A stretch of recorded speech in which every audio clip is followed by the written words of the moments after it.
Sa iba pang balita, bukas naman po ang pamahalaan ng Pilipinas sa mga hakbang na ibayo pang magpapatatag ng seguridad at kaayusan sa rehiyon.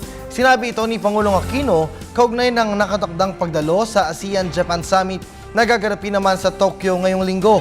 Idaraos ang summit sa harap na rin ng mainit na usapin ng pagdedeklara ng Air Defense Zone ng China.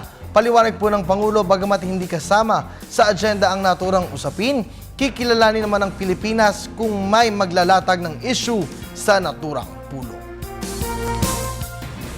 Siyempre, normalization, no? Medyo hindi ganun kasimple yan dahil talagang dito lalabas yung buong pagtitiwala o yung buong pagtitiwala ng lahat. Yung normalization parang panunumbalik na sa folds of the law na tinatawag. So, isa doon yung safeguard ng mga armas. At siyempre mabigat at contagious na issue sa kanila dahil nga yung pag ginawa na yung act na yan, talagang sagad-sagara na yung pagde-demonstrate ng tiwala sa ating pong gobyerno at sa ating pong bansa. Hindi ko na-expect na yung hindi siguro malaking hadlang to. Pero yung yung specifics ng pag-actualize ito ang medyo magiging a bit tedious and contentious.